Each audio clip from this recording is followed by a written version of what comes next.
প্রকৃতির মাঝে বসে খাবার খাওয়ার আনন্দই আলাদা।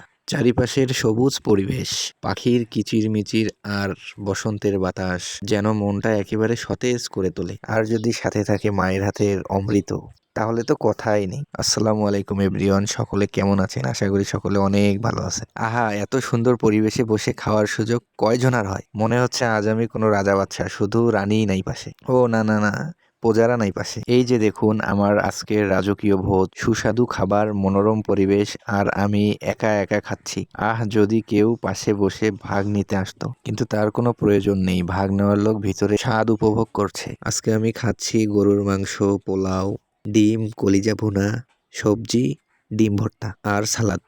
আমি খাচ্ছি আর ভাবছি যে প্রাকৃতিক পরিবেশে প্রকৃতি থেকে প্রাকৃতিক কিছু আবার উপরে এসে না পড়ে। বন্ধুরা চলেন খেতে খেতে আপনাদেরকে পোলাও আর গরুর মাংসের একটা গল্প শোনাই। একটা ছোট গ্রাম ছিল যেখানে এক বিখ্যাত বাবুর্চি থাকতেন। তার রান্নার সুখ্যাতি দূর দূরান্তে ছড়িয়ে পড়েছিল, কিন্তু সবচেয়ে মজার ব্যাপার ছিল তিনি কখনো একা একা কোনো খাবার রান্না করতেন না। সব খাবারকে একসঙ্গে মিশিয়ে দিতেন যেন তারা বন্ধু হয়ে যায়। একদিন গ্রামে এক বিশাল আয়োজন হলো। সবার দাবিতে বাবুর্চি তার বিখ্যাত গরুর মাংস আর পোলাও রান্না করতে গেলেন। কিন্তু রান্না শুরু হতেই এক অদ্ভুত কাণ্ড ঘটলো। পোলাও বলল, আমি এত নরম, সুগন্ধি আর হালকা, সবাই আমাকে রাজকীয় খাবার বলে, আমাকে একাই খেলেই যথেষ্ট।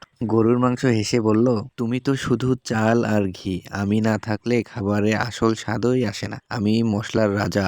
বাবুর্চি এই কথা শুনে হাসলেন। তিনি দুই বন্ধুর মধ্যে মিল করার জন্য এক দারুণ কৌশল নিলেন। তিনি ধীরে ধীরে পোলাওয়ের উপর মাংসের রস ঢালতে লাগলেন, আর দেখতে দেখতে পোলাও মাংসের গন্ধে মাখামাখি হয়ে গেল। পোলাও অবাক হয়ে বলল, ওহ, তুমি তো আমার স্বাদ আরো বাড়িয়ে দিয়েছো। গরুর মাংস বলল, তুমিও আমাকে আরো মজাদার করেছো। তারা বুঝতে পারলো একসঙ্গে থাকলে আসল স্বাদ তৈরি হয়। সেই দিন থেকে গরুর মাংস আর পোলাও সবচেয়ে ভালো বন্ধু হয়ে গেল, আর সারা দুনিয়ায় এই খাবার বিখ্যাত হয়ে গেল। আহ, কি যে স্বাদ!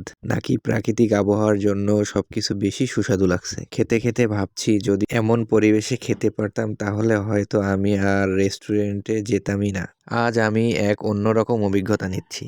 প্রকৃতির কোলে বসে দুপুরের খাবার উপভোগ করছি। সামনের এই সুস্বাদু খাবার শুধু স্বাদেই নয়, পরিবেশের কারণে আরো বেশি উপভোগ্য মনে হচ্ছে। প্রকৃতির সান্নিধ্যে খাওয়ার মজাই আলাদা। ব্যস্ত জীবনের কোলাহল থেকে একটু দূরে এসে শান্ত পরিবেশে বসে খাবার খাওয়ার সময় যেন সব ক্লান্তি দূর হয়ে যায়। এমন এক দুপুর যদি বারবার কাটানো যেত, প্রকৃতির মাঝে সময় কাটানো আর সুস্বাদু খাবারের স্বাদ একসঙ্গে উপভোগ করা, এটাই আসল প্রশান্তি। আমি তো শুধু খেয়েই যাচ্ছি, কেউ আবার আমার খাবারে নজর দিয়েন না, না হলে প্রকৃতির ডাকে সাড়া দিয়ে আমাকে আবার জঙ্গলে দৌড়াতে হবে। আজকের খাওয়া দাওয়া গল্প এ পর্যন্তই। দেখা হবে আবার পরের কোনো ভিডিওতে। আল্লাহ হাফেজ।